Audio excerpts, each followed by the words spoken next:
오늘 또 특집 대담을 마련했는데요. 미주의 통일학연구소 한홍석 소장님 모시고 7월의 정세 그리고 지금 한반도 정세가 어떻게 흘러가는가 이런 얘기로 좀 이야기를 나눠보도록 하겠습니다. 자, 소장님 모시겠습니다. 반갑습니다. 예, 안녕하십니까. 예, 네, 오랜만에 반갑습니다. 뵙겠습니다. 예, 예, 오랜만입니다.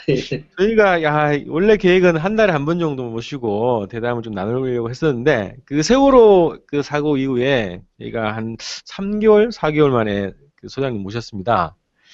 자, 그리고 지금 최근에 이 한반도를 둘러싼 이 동북아 지역에 굉장히 이큰 흐름들, 큰 움직임들이 막 연이어서 이제 벌어져가지고, 야, 도대체 이걸 어떻게 봐야 되냐? 이런 궁금해 하시는 분들이 많습니다. 그래서 그 주제를 가지고 오늘 선생님 말씀 좀 나눠보겠습니다. 네. 자, 우선 6월 30일 날 북의 국방위원회에서 이제 특별 제안을 했습니다. 남북관계 관련한 제안을 하고, 또 7월 7일 또 공화국 성명, 이게 또 이례적인 성명이라고 하는데 공화국에서 성명을 발표해서 남북관계 개선을 요구하는 어, 북측의 제안이 있었습니다. 아주 파격적이고 공세적이다 이런 분석도 있고요. 그 다음에 이제 북일 회담이 진행되고 또 합의가 또 이행 국면에 들어가고 있어요. 그리고 또 연이은 북측의 군사훈련, 미사일 발사, 방사포 발사 이런 등 여러 가지 이제 움직임들인데 이런 북측의 정치, 군사, 외교적인 어떤 공세라고 이제 보여지는데요. 이 실세 없이 이어지고 있습니다. 그래서 이런 북측 행보의 배경이 뭔지 그 얘기를 먼저 좀 해주시겠어요? 아, 예. 상당히 복잡하게 전개되고 있는데, 네, 그래서, 정확하게 핵심을 짚어서 보지 않으면, 실체를 보지 못하고, 이제 주변에만 네, 이렇게 보게 되는, 우리가 생깁니다. 오늘 이야기를 이제 레리 닉시라는 사람의 발언을 인용하면서 제가 이야기를 풀어가겠어요. 그 레리, 사람 예전에 그 미 의회 조사국에 그렇죠. 예, 예, 있었던 사람이죠? 예, 예. 예. 예, 미의회 조사국에서 아시아 담당 음, 선임연구원을 했는데 지금은 예, Center for Strategic and International Studies라고 하는 데인데 이제 국제전략연구소 이렇게 번역할 수 있겠어요? 네, CSIS라고 약칭 음, 쓰는데 이 CSIS에서 연구원으로 있습니다. 음, 그러니까 의회조사국에서 나왔죠. 네, 근데 국제전략연구소는 상당히 워싱턴 DC에서 권위 있는 그런 민간 연구소입니다. 음, 근데 그 사람이 이제 지난 7월 12일에 연합뉴스의 질의서에 응답을 보냈어요. 음, 응답 보냈는데 거기서 어, 아주 제가 보기엔 중요한 이야기를 남기고 남겼다 이렇게 보는 건데 그 인용을 하면 이렇게 되어 있습니다. 첫째, 한국 정부, 미국 정부, 중국 정부의 관리들은 협상을 통해 북의 핵 개발 포기를 설득하는 게 불가능하다고 인식하고 있다는 겁니다. 음, 이게 다시 말하면 핵 협상이 불가능하다는 걸 알고 있다 이거예요. 네, 미국 네, 정부나 한국 정부나 중국 정부가 다. 네, 그다음에 이 사람이 또 두 번째 얘기한 건 뭐냐면 그래서 지금 오바마 정부가 추구하는 대북 정책의 실제 목표는 비핵화가 아니라 북의 대륙간 탄도미사일이 미국 본토를 공격하는 위험을 막는 데 있다. 이 음, 사람의 주제. 미국 오바마 정부도 지금 핵 협상에는 전혀 이제 불가능하니까 네. 관심이 없고 그 기존의 정책 자체가 바뀌었다라고 지금 확정적으로 얘기하는 건가요? 아니 이게 이제 뭐 미국 국무 관리 고위 관리가 한 얘기가 아니니까 이 사람의 분석이에요. 근데 네, 네, 제가 분석이. 봤을 때는 이 분석이 정확하다고 봐요. 음, 왜냐면 오바마 정부의 고위 관리들이 오바마 자신은 물론이고 케리 국무장관이니 뭐 하든 고위 관리들이 북핵 문제에 대해서 얘기를 안 하잖아요. 요즘에 그죠 말이 안 없어요. 해요. 네. 한마디로 안 해. 그리고 아예 할 생각을 안 해. 어, 이란은 아직 핵을 개발하지 못한 나라지. 핵무기는 갖지 못했고 이제 핵을 개발하고 있는 나라인데 이란의 핵 개발을 저지하기 위해서는 지금 유럽하고 뭐 러시아하고 이란하고 해서 협상하고 뭐 이런 네네. 자주하는데 정작 더 위험하다고 미국이 느끼고 있는 네. 북의 핵 문제에 대해서는 말조차 꺼내질 않아. 그럼 예전에 그 이제 오바마 정부의 그 대북 정책 자체가 그러니까 핵을 없애는 목적이 아니라 핵의 비확산이 목표다 이렇게 했는데 그거하고 또 달라진 거라고 보는 건가요? 그렇죠. 이제 북의 비핵화를 목표로 했는데 네. 그거는 불가능하다. 음. 그러면 확산을 막자 이거잖아요. 네. 예. 북의 핵이 다른 나라로 넘어가는 걸, 그렇죠. 예. 핵 기술이 다른 나라로 이전되는 걸 막자. 이게 이제 그 확산 방지책이라고 할 수 있는데 예. 그것도 얘기 안 하잖아요. 그러니까요. 예. 일체 레드 얘기는 안 라인이라고 했었는데. 예? 예. 레드 라인이라고 설정을 예. 했던 거 아닙니까, 그게? 근데 이제 아예 얘기를 안 하는 거예요. 음. 그 레리 닉시 얘기를 우리가 중시해야 되는 까닭은 지난 20년 동안 미국은 북의 핵을 없애려고 하는 그런 정책을 계속해서 밀고 나간 거죠. 그렇죠. 예, 이건 뭐 누구나 다 아는 사실인데 음. 그걸 이제 안 한다 이 얘기예요. 할 수가 없게 된 거다 이거지. 음. 이건 이 북에게 일방적으로 비핵화하라고 하는 주장을 20년 동안 미국이 계속 하다가 결국은 그 주장마저 지금 포기했다는 뜻이죠. 음. 다시 말해서 어, 이제 한반도의 비핵화를 실현하기 위한 육자 회담이라든가 북미 협상이라든가 이게 다 불가능해졌다는 얘기입니다. 음. 그러면 목표 남는 자체가 게 바뀌었다는 뭐예요? 거죠. 남아 있는 그렇게 되면 남는 게 뭡니까? 음. 결국 한반도의 비핵화가 불가능하게 되었다는 말은 북의 그 시각에서 보면 한반도 비핵화를 통해서 한반도를 통일할 수 있는 가능성도 같이 없어졌다는 뜻이에요. 음.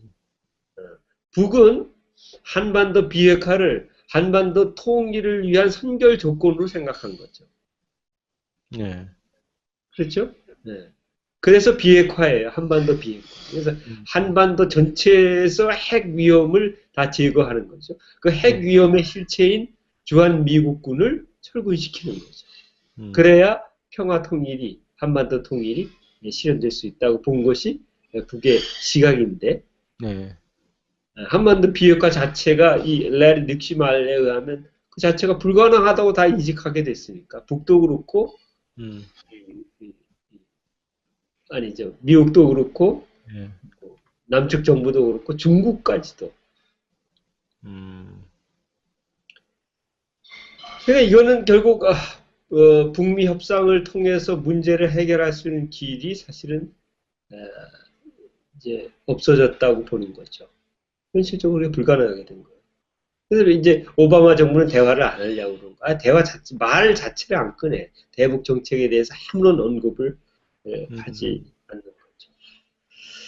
이제 이렇게 되니까 남아있는 가능성은 물리적인 힘과 힘의 대결, 그 가능성밖에 남지 않게 됐다는 것이고, 네. 그것은 결국 북과 미국의 전쟁 가능성이 더 고조됐다는 뜻이죠.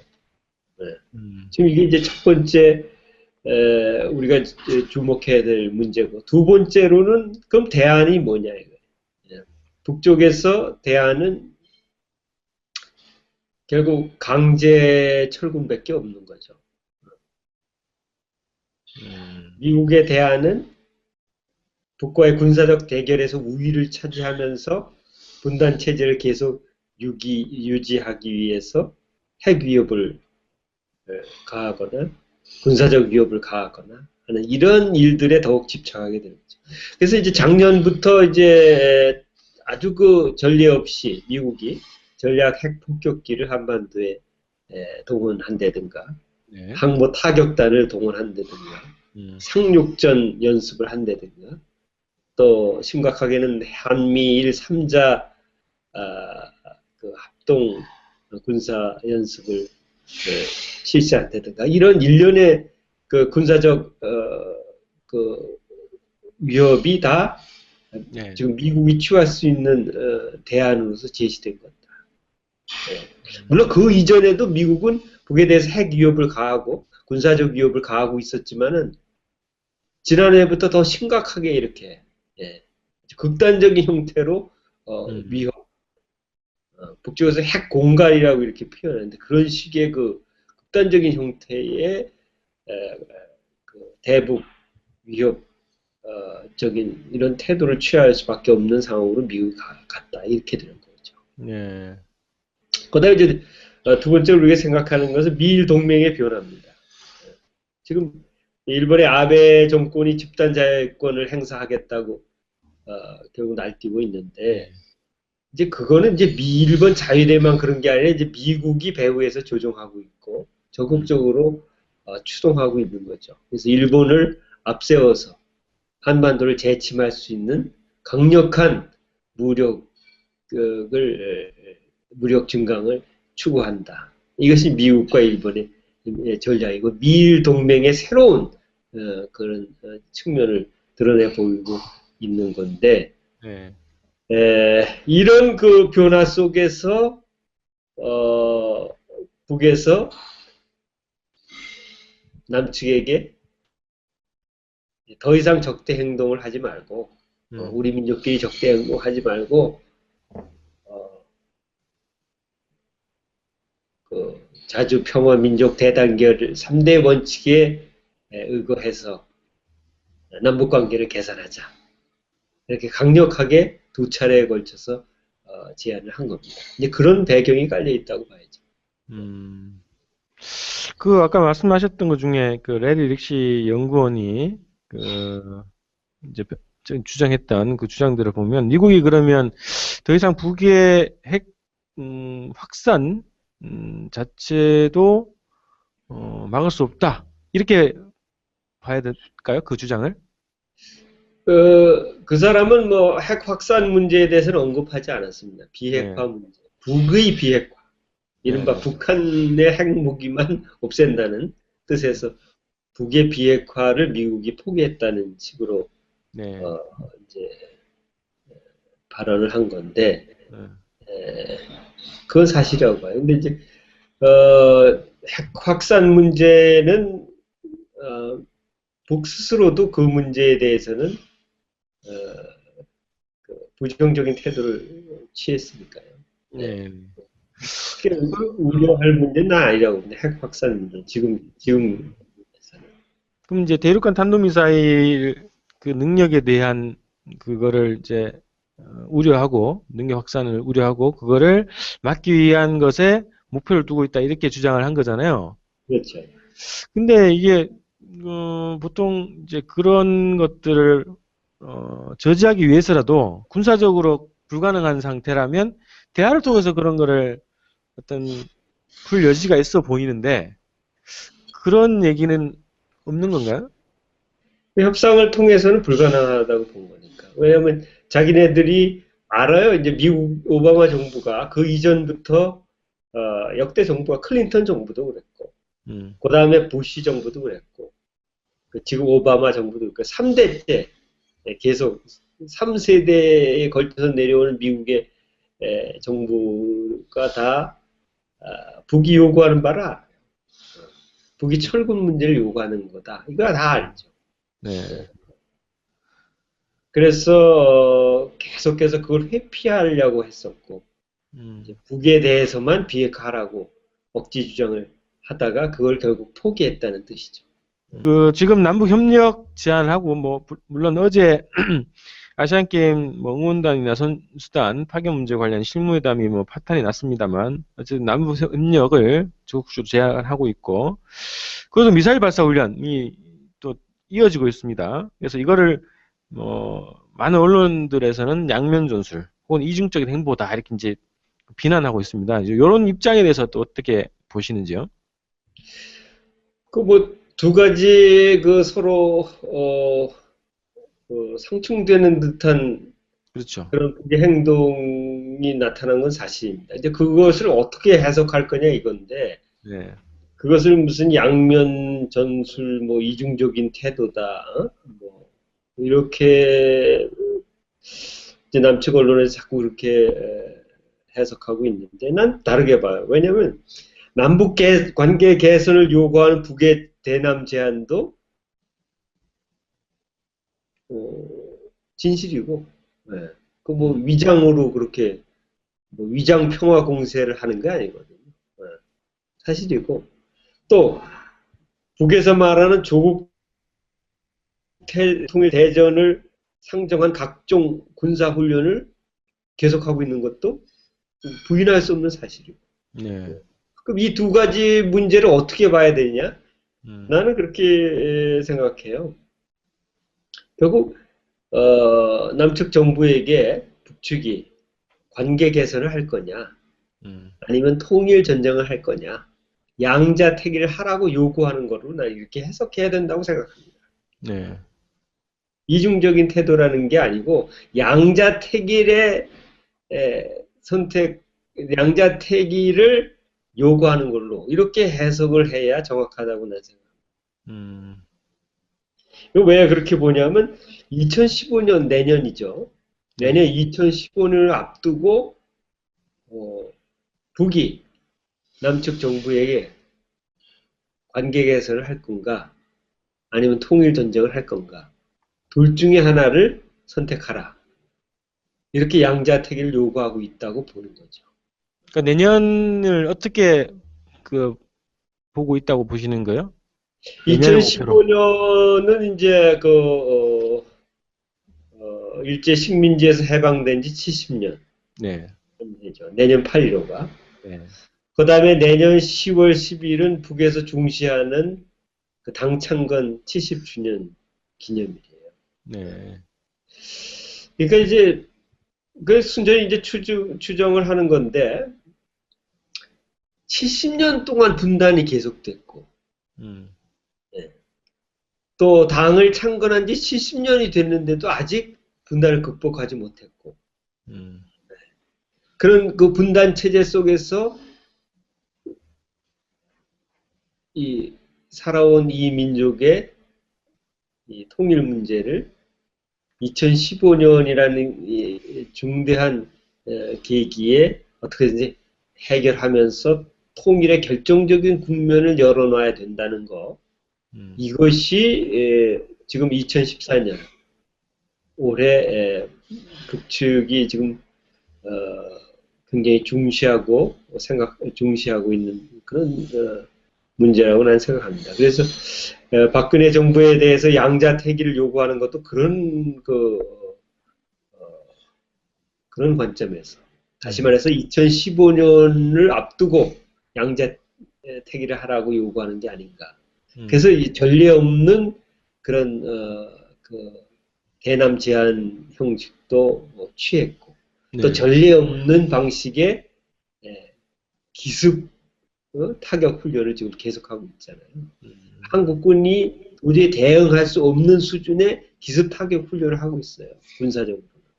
정치적으로는 전례 없는 형식에 담아서 국방위원회가 또 공화국 정부가 나서서 가장 비중 있는 성명을 연거푸 2차례나 네. 이렇게 제안했다는 거죠. 이게 7월 어간에 일어났던 일입니다. 네, 네. 그래서 이 7월을 운명적인 7월이라고 했는데 여기에 대해서 박근혜 정부가 어떤 태도를 보이냐 이게 상당히 중요한 문제인데 그건 좀 뒤에 우리가 다시 네, 네. 있었으면 좋겠습니다.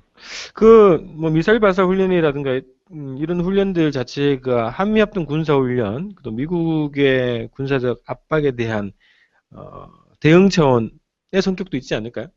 아, 그런 것도 있겠죠. 네. 예. 그런 것도 있는데, 내가 보기에 그것보다는, 박근혜 정부에게 양자택일을 요구하는 측면이 더 강하다고. 음, 왜냐면, 앞으로 우리가 얘기하면서 지금 북의 군사적인 훈련의 양상 내부 상태. 좀 예. 자세히 좀 들어보면 그게 드러나요. 음, 미국에 대한 압박에 미국의 압박이라고 하면 무슨 협상에서 어? 유리한 고지를 점하기 위해서 그런 지금 협상 자체가 안 되는데 뭐 압박은 왜 음, 압박할 필요가 없어요 미국은 음. 그렇잖아요. 그럼 이따가 예전하고 좀, 달라. 예, 예, 이야기를 더 이어가도록 하겠습니다. 자, 그리고, 그 한미일 삼각동맹, 그리고 집단적 자위권, 이거를 강화하고 실질적인, 군국주의화로 나가고 있는 일본과 북측이 여러 차례 회담을 하고 또 중요한 합의를 했습니다. 그동안 오랫동안 묵혀져 왔던 그 납치자 문제라든가 이런 문제들을 합의를 하고 또 일본이 독자적으로 취했던 대북 제재 일부를 해제하는 조치 그리고 청년 건물을 매각하려던 것을 다시 청년에 이제 판매하는 이런 가지 이제 파격적인 이 합의 이행으로 지금 가고 있어요. 이런 북의 행보에 대해서 또 비판적인 시각이 있단 말이죠. 일본 아베 정부의 그런 행보에 일정하게 그 정당성을 또 만들어주는 거 아니냐, 뭐 이런 비판도 있고 하는데 북일 협상과 관련한 북의 행보도 어떻게 보시는지요? 그것도 상당히 어떻게 보면 좀 혼란스럽게 보이는 측면이 있어요. 이게 네. 이해가 안 되는 측면이 있는 거죠. 왜냐하면 지금 전쟁 범죄 청산을 거부하고 한반도 재침략을 품고 네. 집단 자위권을 행사하려고 하는 일본의 극우 정권과 협상을 북이 한다? 음. 이해가 안 되는 거죠. 정서적으로 또 그렇죠, 또. 그 이해가 안 되는 거죠. 예. 근데 또 일본도 마찬가지예요. 일본도 핵 문제나 미사일 문제를 해결해야 된다고 그동안 계속 일본의 극우 정권들이 떠들어왔는데 그런 정권들이 그런 극우 정권이 핵 문제나 미사일 문제가 전혀 해결되지 않고 해결될 가능성조차 그런 조짐조차 보이지 않는 시점에서 북과 협상을 한다? 이것도 또 양측이 다 네. 이게 좀 이해하기가 힘든 그런 측면이 있어요. 근데 이제 여기서 이제 우리가 생각해야 되는 거는 어, 오늘인가요? 오늘 일본 언론 보도 보니까 어, 올해 안에 네. 아베 총리가 평양에 갈 가능성이 벌써 이제 솔솔 나오기 시작했어요. 8월 방북설도 벌써 어. 지난달에 나왔죠. 예. 근데 갈 가능성이 상당히 높고 또 그걸 이제 벌써 의식하고서 존 케리 미국 국무장관이 음. 아베가 평양에 가면은 이건 굉장한 이건 문제가 된다고 벌써 네네. 차단하려고 하는 의도를 노골적으로 드러내고 있고 음. 이런 상황인데 그거는 오히려 거꾸로 보면 아베의 방북이 가시권으로 들어왔다고 하는 얘기죠. 음. 네, 갈 겁니다. 네. 왜 이렇게 이런 현상이 일어나냐면 아베가 집권할 때 가장 중시한 그 공약 중에 하나가 일본인 피랍자를 구출하는 거예요. 네. 그들 표현에 의하면 북에 있는 일본인 피랍자와 또 일본인 행방불명자들을 찾아내고 음. 자기가 가서 데려오겠다는 거예요. 오래 전부터 주장했던 거죠, 그게. 이거는 아베가 아주 자기 정치 생명을 건 문제예요. 그래서 네. 이거는 무조건 자기 임기 내에 이거는 해결을 해야 돼. 예. 음. 그러니까 평양에 갈 수밖에 없는 거예요. 데려오려면 가야지 자기가. 그쵸. 그렇잖아요. 네. 근데 가려고 하니까 북하고 협상을 해야 되는 거죠. 그래서 아베는 이제 바짝 지금 대북 협상에 예? 적극적으로 임하고 있는 거고 북으로서는 이제 뭐가 있냐면 조선 총련 문제가 있어요. 네. 일본의 단독 제재라는 게 있잖아요. 대북 단독 제재, 유엔 제재에 가담하는 거면 일본 자체가 스스로 독자적으로 하는 대북 제재가 있는데 그 일본의 독자적인 대북 제재는 뭐에 초점이 맞춰져 있냐면 북과 조선 총련의 관계를 끊어버리는데 목적이 맞춰 있고 일본에 있는 총련 조직을 고립 압살시키는데 초점이 맞춰 있어요. 북으로서는 이거 굉장히 부담되는 거죠. 왜냐하면 우리들이 생각하는 거하고 좀 차원이 달라요. 우리는 그냥 뭐 그런가 보다 이렇게 생각하는데 그게 아니라 북쪽에서는 총련은 공화국 국민의 해외 조직이에요. 총련의 그 고위 간부들 몇 사람은 최고인민회의의 대의원으로 다 돼 있잖아요. 그렇게 중시하고, 그러니까 김일성 주석 시대부터 계속 이렇게 중시해온 아주 중요한 조선 총련을 이 일본의 극우 정권이 고립 압살시키고 평양에 왔다 갔다 하지 못하게 다 끊어버리고 송금도 못하게 끊어버리고 인적 교류도 안 하게 하고 완전히 이렇게 되니까 이거를 어떻게 막 그러다면 이제 아까 잠깐 얘기 나온 것처럼 도쿄 한복판에 있는 그 총련 본부 건물을 강제로 매각시키려는. 이거는 굉장한 그 타격이죠. 그래서 어쨌든 이런 일본 극우 정권의 총련 탄압을 막고 총련 조직을 보호해야 될 시급한 그런 요구가 있는 거죠, 북으로서. 그래서 이 일본의 극우 정권, 특히 집단 자위권이라는 이름으로 한반도 재침을 노리기 시작한 이 정권하고 협상에 들어간 겁니다. 적극적으로. 결국 성공했어요.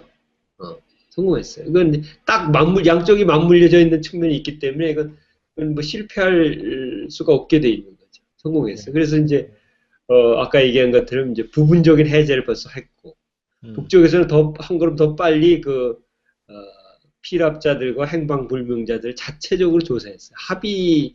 벌써 지난 3월에 조사 시작했어요. 그래서. 그래요. 그 조사위원회가 뜨기 전부터 이미 조사를 했던 거예요. 이미 자체적으로 다 했어요. 지금 다 나와 있을 거예요, 결과가. 통보를 어느 때 이제 일본 측하고 하느냐 이것만 아마 남아 있는 것 같아요. 그러면 이제 아베 방북 속도가 빨라지게 되는 거죠. 시일이 단계적이게. 이런 배경 속에서 북과 일본의 협상이 진행되는데 이것이 이 북일 관계 개선이 그럼 어디까지 갈 건가? 그렇죠. 국교 수립까지 갈 건가? 그건 아니죠. 국교 수립까지는 안 갈 겁니다. 왜냐면 목적이 국교 수립이 아니니까 양쪽이 다. 근데 그 협상에 그 합의 발표문 뭐 내용이 보면은 그 북일 평양 선언을 존중하고 이행한다는 이런 전제 조건을 합의한 거 아닌가요? 그런 내용 들어갔지만 이제 평양 선언을 존중만 하는 거죠. 그래서 그걸 완전히 이행한다고 하는 건 아닌 걸로 해석하는데. 왜냐면 관계 개선을 하면은 미국이 우려하는 대로 이제 미일 동맹에 상당한 타격을 주는 겁니다. 그러겠죠. 아베가. 그렇잖아요. 아까 처음에 시작하면서 얘기했잖아요. 미국은 이제 북하고 협상할 아무런 생각도 없고 불가능해. 협상 자체가 불가능해. 북도 마찬가지. 육자회담은 영원히 끝났다고 얘기한 지가 벌써 몇 년 전 얘기고 지금 미국을 상대로 이제 압박도 안 해, 북은. 그럴 필요도 없기 때문에. 그런데 일본이 국교 수립을 해, 북하고. 이거는 너무 이제 미국으로서 봐서는 이제 선을 너무 넘어간 것이 되니까 거기까지는 못 가게 차단해. 그 전에라도 벌써 아베가 방북하는 것도 가지 못하게 지금 미국이 차단 발언을 하고 있기 때문에 관계 개선까지는 나가기 힘들 것이다. 네. 다만 북쪽에서는 청년을 이 극우 정권의 고립압살로부터 청년을 보호하고 지키는 것. 음. 응? 그 목적 달성하면 돼요. 일본은 또 일본 나름대로 피랍자와 행방불명자 문제 해결하면 되는 거예요. 네. 그게 관계 개선까지 이어지려면은 전반적인 한반도 이제 미일 동맹 문제라든가 북과 미국과의 문제라든가 남북 관계라든가 이게 복잡하게 얽혀 있는 이 현실 전체가 이제 해결되는 방향이 뚜렷해져야 음. 그때 북일 관계 개선도 일정에 오르게 되지. 다른 데가 움직이지 않는데 혼자 아베 혼자 이거는 불가능하다고 생각합니다. 네. 그 전략적인 관계로 넘어가는 협상이라기보다는 지금 이게 여러 가지 현실적인 그 요구사항 이런 것들을 해결하는 어떻게 보면 단계적인 목표로 네, 협상을 한 것이라고 보시는 거죠. 그렇습니다. 네. 근데 어쨌든 근데 그 뭐 미국도 그렇게 좀 신경질적인 반응을 보이고 있지만 이 자체가 아무리 뭐 수교까지 가지 않더라도 이 자체가 그 한미일 군사 공조, 대북 압박 정책 이런 거 일정하게 그 이제 영향을 주는 행보기 때문에 이 어 영향을 줄까요? 예. 주고 있나요? 실제로? 주고 어 있을 거라고 우리가 추정하는 건데 네네. 있지 않습니다. 내가 봤을 때. 아무런 영향을 주지 못해요. 음. 북일 협상의 진전이 네. 미일 동맹이든가 한미일 삼각 관계에 음. 영향을 주지 않죠. 왜냐하면 바로 며칠 뒤에 제주도 남쪽 바다에서 한미일 네네. 3자 대북 전쟁 연습하겠다고 하고 지금 항공모함 들어와 있고 일본 네네. 해상 자위대 구축하고 올 텐데 영향 안 주죠. 음. 영향 안 주죠. 별도의 문제로 지금 추진되고 있는 걸 봐야 돼요. 네. 뭐가? 그래서 요 북일 관계 문제는 뭐 아베 방북과 그 이후에 벌어지는 여러 가지 움직임들을 보고 더 이제 분석을 좀 해야 될 것 같네요. 그렇죠. 자, 그러면 이제 아까 이제 그 남북 관계 남북 협력 제한 움직임과 여러 가지 군사적인 훈련 이런 것들이 어떤 의미가 있는가 이제 분석을 하면서 이제 군사훈련의 성격, 누구를 대상으로 하는 훈련인가, 이제 이런 얘기를 좀 했었는데요. 최근에 이제 북측의 미사일 발사 훈련을 포함한 군사훈련에서 좀 주목하시는 부분이 있는지, 그리고 이 훈련이 어떤 성격의, 어떤 목적의 훈련이다, 이렇게 보시는지요. 네, 우선 가까이 7월에 들어와서, 어, 있었던, 북의 군사훈련 한 세 가지만 좀 네, 이야기할까 해요. 네, 7월 9일에 음, 그 황해북도에 평산군이라는 데가 있고 네, 그 옆에 서쪽으로 바로 붙어 있는 데가 린산군이에요. 린산, 네, 린산. 평산군과 린산군이 붙어 있어요. 황해북도인데. 네, 그 두 군 경계선이 있을 거 아니에요. 경계가 있는데 네, 그 네. 경계에 한 800, 해발고 한 890 몇 메타 정도 되는 멸악산이 있어요. 멸악산, 네, 그 멸악산 뒤쪽에 뭐가 있냐면 린산 비행장이 있어요. 음, 저쪽에서는 비행장이라고 그러는데 우리로 말하면 공군 기지죠. 네, 네, 린산 공군 기지가 멸악산 뒤쪽에 있어요.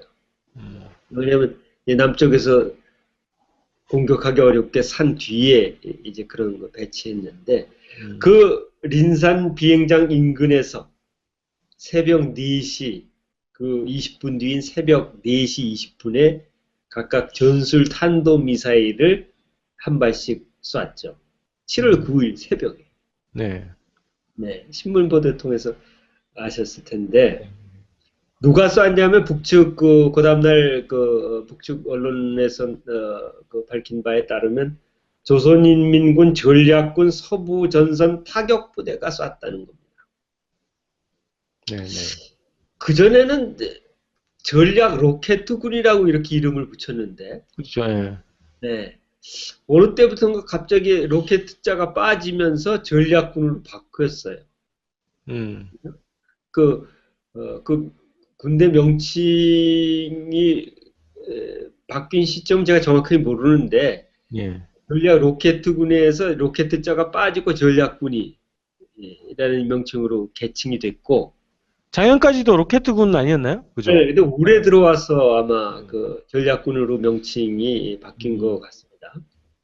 그리고 중요한 거는 전략 미사일만 그 운용하는 줄 알았더니 전략군에서 예. 그게 아니라 전술 미사일도 운용하는 거예요. 이 전술 로켓 쐈다고 보도한 게 서부전 전략군 서부전선 타격부대가 전술 음, 로켓을 이제 미사일인데 전술 미사일 두 발을 발사했다 이겁니다. 네.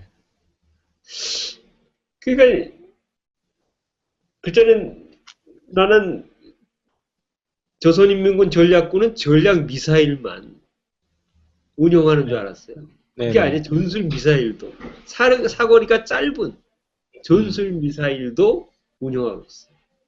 음, 그리고 이번에 그걸 아예 아까 얘기한 린산 비행장 인근에서 새벽 4시하고 새벽 4시 20분에 한 발씩 쐈는데 네. 이게 동북쪽으로 500km 정도 날아가서 동해상에 떨어졌다는 거 아닙니까? 네. 근데 이제 이 사격 지점이 문제인데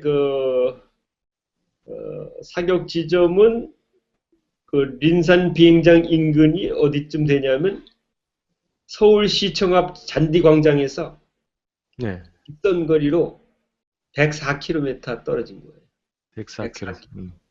예, 상당히 가까운 거리입니다.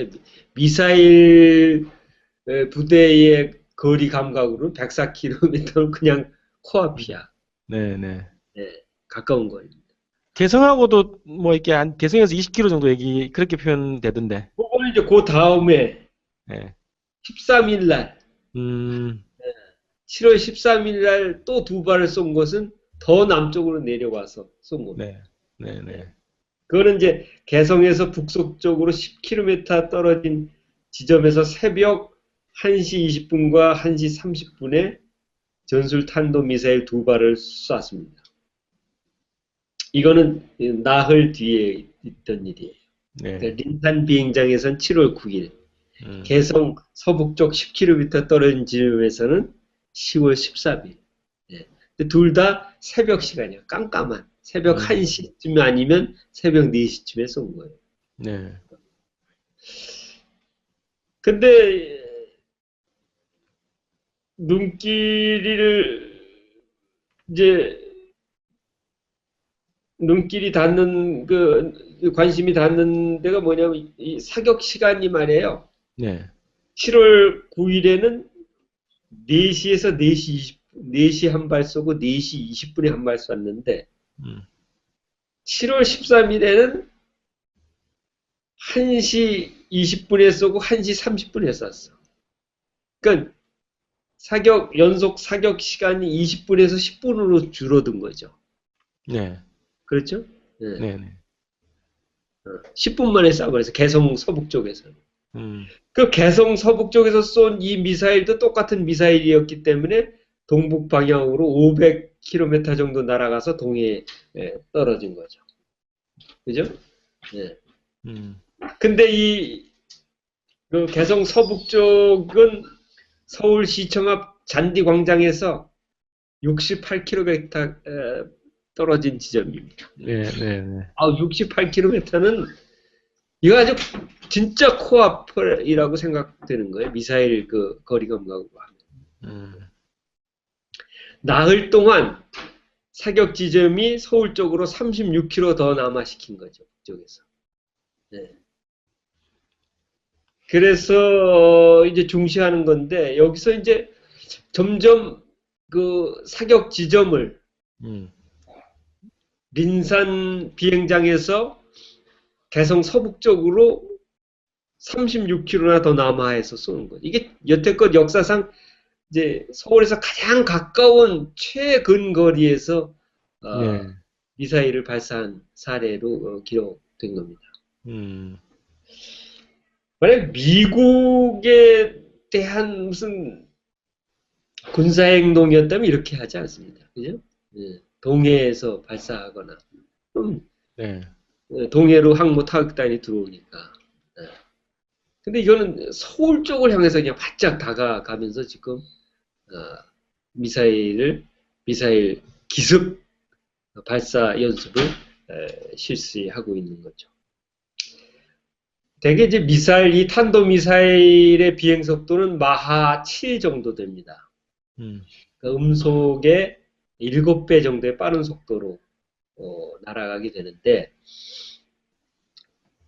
만약 개성 서북 쪽에서 쏜 미사일이 68km 거리를 날아서 서울 도심에 떨어질 때까지 이 시간을 계산해 보니까 30초 걸려요. 30초. 발사 후 30초. 네. 네. 또 군사분계선 북측 지역에서 한반도 최남단까지가 대개 한 500km 정도 되는데, 네. 그 한반도 최단까지 이 전술 미사일을 쏜다면 그 비행 시간이 약 3분 35초 걸리게 돼요. 부산까지 쏜다면. 이건 뭘 말하냐면 막지 못한다는 뜻이죠, 결국은. 네. 지구상에 있는 그 어떤 방어 무기로도 이 탄도미사일의 기습 발사를 막지 못한다는 뜻입니다. 굉장한 군사적 압박으로 느끼고 있는 거예요, 박근혜 정부는 지금. 말은 안 하지만. 이거 심각한 겁니다. 그리고 기습 발사였기 때문에 언제 어디서 자행 발사대가 나와서 발사했는지 알지도 못해요. 실패했어요. 알지도 못해요. 그 다음에 7월 14일에는 조선인민군 제171 군부대 포사격 훈련을 지도했는데, 이거는 낮에 김정은 제1위원장이 낮에 강원도 고성군 동부전선 최전방에 있는 제171 군부대의 포사격 훈련을 지도했습니다. 시간은 오전 11시 43분부터 12시 15분까지예요. 그때는 미사일을 발사한 게 아니라 해안포와 방사포를 120여 발 발사했습니다. 네. 언론에서는 정확하게 보도를 안 했는데, 북측 언론에서는 그 동부전선 최전방 351 고지 일대에서 쐈다는 겁니다. 근데 이 351 고지라는 것은 강원도 고성군에 있는데 6.25 전쟁 때 최대의 격전지가 바로 이 동부전선 최대의 격전지가 351 고지예요. 네. 이때 한국군 15사단하고 인민군 7사단이 밀고 밀리는 그 고지 하나를 351m밖에 안 되는 나지막한 야산인데, 그 산의 고지를 그걸 쟁탈하기 위해서 피해 격전을 벌였던 텐데, 결국 인민군이 그 방어에 해서 이제 군사 분계선이 그 아래쪽으로 그어지게 됐는데, 왜 이런 그 격전이 벌어졌냐면 351 고지를 북이 뺏기면 바로 옆에 있는 월비산 고지를 뺏기게 되고, 월비산 고지를 뺏기면 금강산을 뺏기게 되고, 네? 금강산이 통째로 넘어가. 금강산 뺏기면 원산까지 내줘야 돼요. 그렇게 되어 있어요, 지리적으로. 네. 그래서 351 고지는 무조건 북으로서는 사수해야 되는 거고, 반대로 한국군의 입장에서 보면 351 고지를 무조건 뺏어야 원산까지 진격할 수 있다, 이렇게 되는 거죠. 그래서 351 고지에서 피해 격전이 벌어졌는데, 이 이 피해 격전이 벌어진 이 351 고지에서 방사포와 해안포를 120여 발 동해 쪽으로 발사하는 기습 발사 훈련을 실시했다는 겁니다.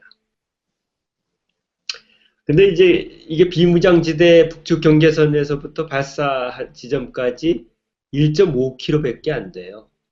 1.5km라는 거리라는 거는 기관총 유효 사거리가 1.5km입니다. 네네. 많이 보이는 거예요. 통일 전망대에 갔던 남측 관광객들이 그래서 철수했지 다. 포 사격을 하는 걸 다 그 망원경으로 관측했다니까 1.3km 밖에서 네, 휴대폰으로도 사진을 네, 찍었더라고요. 아주 가까운 데서 음, 한 건데 그 북쪽에서 언론에 나온 그 사진 보도 사진을 보니까 남북을 연결하는 동해선이 있지 않습니까? 네. 서해선도 있고 지금 다 이제 그 막혀 있지만 노무현 정부 때 그 연결시켜 놓은 동해선 그 철로 위에서 240mm 방사포를 동해 쪽으로 쏘는 그런 사진을 찍었다. 아, 네. 우선봉이라고 이제 봉우리가 있는데 돌산인데 그 뒤로 남북 연결하는 동해선이 흘러가고 음, 지나가는데 그 철도 옆에서 바로 쏜 거죠. 음, 에, 지난 6월 21일에 그 일반 전초, GOP라고 부르는 맨 한국군 일반 전초에서 총기 난사 사건하고 무장 탈영 사건이 임병장이라는 사람이 네네. 일으켜서 네. 5명이 군인 5명이 현장에서 사망하고 또 7명이 부상하는 엄청난 충격적인 사건이 있지 않습니까? 바로 그 한국군 22사단 55연대가 방어하는 구역이 바로 거기에요. 음, 그 한국군 부대가 거기 그 금강산 관광 있을 때 남쪽에서 올라가면 검은 검색하는 그 부대일 겁니다. 네, 그거지, 그 네. 부대죠. 네. 근데 일반 전초면 최전방에 있는 GOP인데 거기서 지난 6월 21일에 이런 엄청난 총기 난사 사건하고 무장 탈영 사건이 일어난 그 소식을 북쪽이 다 알았겠죠. 그렇죠. 어들들은 다 알죠. 거길 골라서 바로 그 앞에서 코앞에서 네. 기습적으로 대낮에 네. 통일 전망대 남측 관광객이 다 보는 육안으로 보이는 네. 거리에서 이런 해안파 방사포를 120여 발 쏟대. 이것은 조금 전에 얘기한 탄도미사일을 남하하면서 계속 두 차례 발사한 것과 더불어 굉장한 박근혜 정부에 대한 상당한 압박으로 작용한다고 나는 생각합니다. 그러니까 아까 얘기했죠.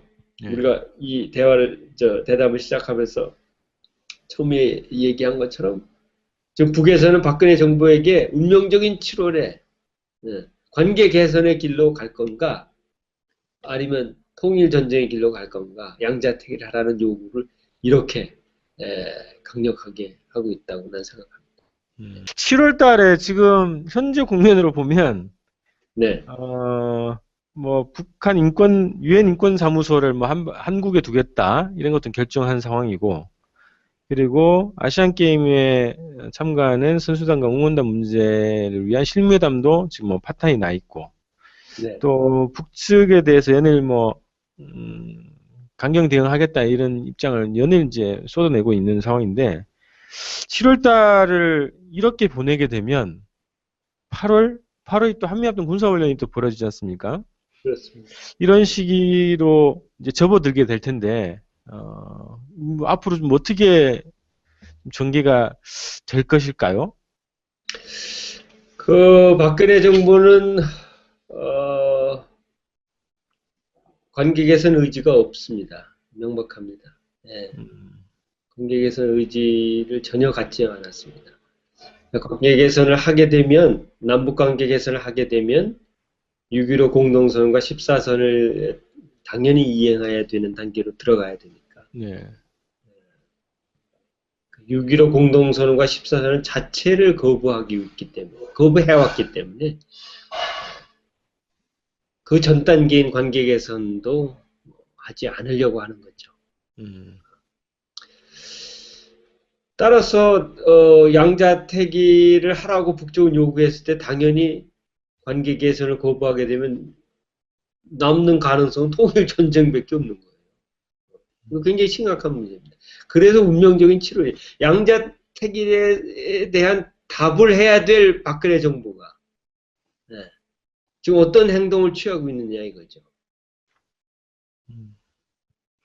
더 심각한 이제 미국의 항공모함 조지 워싱턴호까지 동원되는 대북 전쟁 연습을 그것도 시를 앞당겨서 하고 그다음에 연속해서 제주도 남쪽 바다에서 한미 3자 대북 전쟁 연습을 하고 그다음에 북쪽에서 거부한 드레스덴 구상을 실현하기 위한 대통령 직속 통일준비위원회를 발족시키고 다 자극적인 행동만 해요. 조금 전에 말씀하신 것처럼 뭐 북한 인권 문제를 해결하겠다고 하는 고시를 내걸고 그런 자극적인 행동. 예. 이 일련의 그 행동, 박근혜 대북 관계에서 박근혜 정부가 취하고 있는 일련의 행동 보면은 관계 개선과는 정면으로 배치되는 행동을 골라서 하고 있는 거죠. 상당히 위험한 겁니다, 이거는. 네. 상당히 위험한 겁니다. 이 운명적인 치료의 정세를 정확히 판단하고 민족 공동의 이익에 맞는 방향으로 대북 정책의 방향을 재조정하고 그리고 어떻게 해서든지 문제를 풀어가야 되는 그런 자세와 입장을 보여야 될 텐데 지금 상황은 전혀 그렇지 않습니다. 그렇다고 박근혜 정부가 지금 남쪽 국민들로부터 지지를 받느냐? 그것도 아니지 않습니까? 그렇죠. 박근혜 정부는 눈에 띄게 국민적 지지 기반을 잃어가고 있는 상황 아닙니까? 네. 그렇다고 경제적으로도 지금 상당히 그 불안정한 상태로 좀 떠밀려 가고 있는 거죠. 남측 경제가. 그 어떤 것을 봐도 이게 버틸 만한 그런 그 조건이 하나도 없어 보이는데 그런 거하고는 아랑곳하지 않고 그 초지일관 대북 적대 정책을 유지하려고 하고 있고 북을 자극하는 행동과 발언을 하고 있고 또 대북 전쟁 연습에 미국과 일본과 손잡고 같이 더 그 강력하게 이렇게 실시하고 있고 상당히 위험한 상태로 지금 가고 있어요. 난 지금 청와대가 무슨 생각을 하고 있는지 도대체 이해할 수 없는 그런 행동입니다. 그러니까 이제 저희 역대 정부가 아까 말씀하셨던 것처럼 이제 정치적으로 굉장히 위기에 몰리면 남북 카드를 통해서 위기를 돌파하려고 했단 말이죠. 네. 그래서 뭐 전두환 박정희 때부터 하여튼 쭉 그런 행보를 거쳐왔는데 박근혜 정부가 국내 정치적으로 굉장히 위기의 상황에 몰려 있고 이런 상황에서 남북 관계로 일정하게 돌파구를 만들려고 하지 않을까 이렇게 예상을 하는 측면이 있거든요. 그 예상과는 전혀 동떨어진 행동으로 지금 나오고 있는. 예. 그러니까 도저히 이해가 안 되는. 이해가 안 돼요. 도무지 이해가 안 되는 상식 밖의 그런 행동을 취하고 있는 거에 대해서 경악스럽습니다. 네. 자, 그러면 또 한반도의 미국의 움직임, 미국의 어떤 정책 이런 것들을 좀 예상을 좀 해봐야 될 것 같은데, 한미합동 군사훈련에 대해서 지금 북측의 입장을 보면 굉장히 강한 대응을 할 것 같거든요. 8월 달에 만약에 이제 진행이 된다면. 예. 그럼 미국 입장에서 이 문제를 또 어떻게 보고, 그리고 박근혜 정부에 대해서 어떤 뭐 입장을 취할 건가, 이런 것도 좀 예상을 좀 해봐야 될 것 같습니다. 그래서 8월 달에 전개될 이런 양상들에 대해서 한번 좀 전망을 좀 해볼까요? 만일 그 오바마 정부가 네. 예? 어, 한반도 비핵화에 대한 올바른 관점을 가지고 9.19 공동 성명을 실현하기 위한 뭐 육자회담이라든지 아니면 무슨 북미 협상이라든지 대화 국면으로 돌아서서 그 자기의 대북 정책을 실현하고 있었다면 음, 박근혜 정부가 이처럼 이해되지 않는 이런 그 행동으로 나왔을까요? 아마 그러진 않았을 겁니다. 네. 음, 연결돼 있어요. 네. 북미 관계와 남북 관계는 연결돼 있어요. 근데 오바마 정부가 아까 처음에 레리 닉시가 얘기한 것처럼 음, 아예 이제 그건 아니야. 그리고 미사일 방어만 구축하겠다. 거기에 한국 군부를 끌어들이겠다. 이거 네. 아닙니까? 네. 네. 일본은 벌써 이제 끌어들였고. 그래서 그것도 한미일 3자 연합으로 북의 대륙간 탄도미사일을 조기에 발견해서 격추시키는 강력한 미사일 방어망을 구축하겠다고 하는 이런 그 군사적인 어, 자극적인 행동으로만 일관하고 있는 오바마 정부의 지금 태도가 음, 지금 박근혜 정부에게 직접적인 영향을 주고 있다고 분석해야 됩니다. 그러니까 똑같이 나가는 거예요. 음, 뭐 대화의 여지, 협상의 여지라는 건 전혀 지금 오바마, 박근혜 양 정부가 생각하지 않고 있다는 거죠. 예. 참 심각합니다. 그래서 결국은 뭐, 이제 그렇게 되면 대화가 없는 곳에는 이제 충돌 가능성이 높아질 충돌일 수밖에 수밖에 없는 없는데, 거죠. 8월 달에 이 정국이 또, 굉장히, 위태롭습니다. 네. 예, 7월 말 8월 중순이 참 위태로운 상황인데, 네, 아, 그래서 이걸 풀 수 있는 길은 박근혜 정부가 아, 좀 정신 차리고 어, 네, 비록 미국이 대북 강경책 적대 정책으로 그렇게 나간다 그래도 어, 그래도 우리는 좀 어, 다른 길을 가겠다고 하는 네, 뭐 그런 전향적인 태도를 보이지 않는 한 음. 이 문제 해결이 불가능하다고 생각합니다. 자, 그래서 근데 그런 또, 이렇게 방향 전환의 또 상징이 지금 아시안 게임 참가 문제, 네. 여기에서 좀 표현돼야 될 것 같은데요. 음, 이제 아시안 게임이 9월에 시작되는 거죠. 9월 하순이죠. 희한하게 날짜가 네, 아시안 게임 기간이요. 9월 네, 19일부터 10월 4일까지예요. 네, 의미가 있죠. 날짜 자체가. 네, 9.19 공동성명부터 10월 4일 14선까지 네, 아시안 게임 기간입니다. 그게. 네. 근데 이제 아시안 게임이 9월 14일이면은 9월 어, 19일부터 10월 4일. 19일, 9월 19일이면은 8월 말에서 지나도 한 보름 정도 지난 건데, 그렇죠. 그러니까 을지 프리덤 대북 전쟁 연습이 끝나고 나서 한 네, 보름 네, 정도 지난 뒤에 되게 된단 말이죠. 네, 그 전에 이제 뭐가 일어날 것 같은데 네, 심각한 문제가. 예.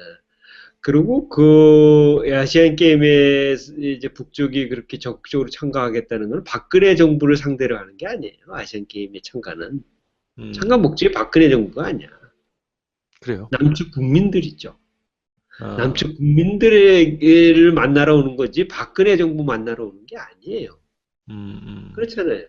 네, 네, 그러니까 이제 그걸 알고 있어요, 청와대도. 그러니까 싫은 거야, 또 속으로. 음, 음, 그러니까 맞아요. 통일 분위기, 남북 화해 분위기 이런 거를 이제 북쪽을 생각하고 보내는 건데 700명을 네, 그렇게 많이 보내는 지난 시기에는 보면 뭐 한 100명 남짓 그렇죠. 정도, 네, 120명 그 정도인데 이게 굉장히 많은 숫자를 보내겠다는 거는 음, 남측 국민들과 만나겠다는 뜻이에요. 그렇죠. 예, 예, 예. 그렇잖아요. 예. 예. 근데 이제 박근혜 정부 그것도 싫은 거야. 그러니까 이제 뭐 이것저것 또 문제 제기를 해가지고 이제 결국 회담 결렬이 되고 말았는데 네. 뭐 그 결과는 어떻게 될지 모르겠어요. 근데 북측으로서는 어쨌든 남측 국민들과 소통하는 만나는 그런 기회를 꼭 살리고 싶은 거고 음. 또 그게 필요하죠 지금 상황에서. 근데 시기적으로 이 군사적인 그 대립이 첨예화되는 그 시기를 지난 다음에 이게 있기 때문에 네. 어떻게 될지 모르겠습니다. 네. 음. 직접적인 영향은 주지 못할 것 같아요. 군사적 긴장 완화에는. 네. 네. 어쨌든 7월 며칠 이 기간 동안 극적인 변화? 이런 것들이 있어 주기를 바라지만, 현재 행보로 봤을 때는, 그렇게 또 낙관적이지 않은 상황입니다. 그렇습니다. 네. 그래서 8월에 전개될 예정으로 있는 한미합동 군사훈련이 예전하고 좀 다른 굉장히 그 위험한 훈련으로 더 부각될 수밖에 없는데, 우리가 뭘 해야 될까요? 해외에서 보시기에. 예. 일단 한반도의 그 평화 안전을 위협하는 어, 그 핵전쟁 연습이 항공모함이 동원된다는 거 그러니까 전술 핵탄을 싣고 오는 거 항공모함. 네. 그거 뭐 기본 상식이죠. 그러니까 그렇게 위험한 그리고 북에 대해서 자극적인 이런 전쟁 연습은 중지해야 됩니다. 지금 그런 거 할 때가 아니에요. 그런 거 해서 북이 또 겁먹지도 않아요. 오히려 북을 더 자극해서 계속해서 그 무력 충돌의 가능성만 더 네. 고조시킬 뿐이죠. 백해무익한 것이고 미국 자신을 위해서도 그거는 해서는 안 되는 일입니다. 자기네 지금 미국 연방 정부에 지금 재정 파탄 나서 국방비 그냥 자동 삭감하겠다고 해서 지금 뭘 줄이고 말리고 지금 있는 이거 조지 워싱턴호도 이제 25년 돼가지고 네. 저기 가서 정비 받아야 돼요. 한 2년 동안. 근데 네. 그걸 안 하고 지금 이거 하고 있거든요. 이게 돈이 말이 없어서 그런 거죠. 예. 정비도 못 하면서 지금 하고 있다고 저게. 사고 그래서 나서 지금 웃기네. 여기서는 뭐냐면 지금 저 조지 워싱턴은 아예 정비하지만 돈이 또 엄청 정비 수리 기간이 2년이면 굉장히 드는 거기 때문에 네. 그거 또 해결료 다 재충전하고 이 엄청난 돈이 들어가니까 아예 저거 퇴역시켜라 하는 네. 여론이 미국에서 있어요. 그런데도 그냥 하는 거야. 그럼 무릅쓰고.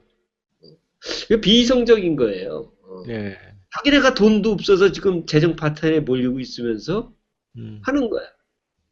이게 참 사람이 이성적 판단을 못한 경우에 이런 경우를 두고 한단 말인데 이거는 미국 국민들을 위해서 또 전혀 아니오시다고. 우리 민족은 더 말할 것도 없고. 네.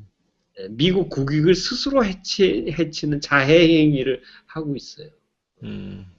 아니 협상하거나 아니면 무슨 담판을 하거나 아니면 차라리 그냥 가만히 있거나 아예 그것도 하기 싫으면 가만히 있으면 될 거 아니에요. 오히려 자극을 해서 북쪽이 더 이제 군사적으로 대응하게 만들면 거기에 또 대응하겠다. 이렇게 악순환되는 거를 왜 하냐 이거죠.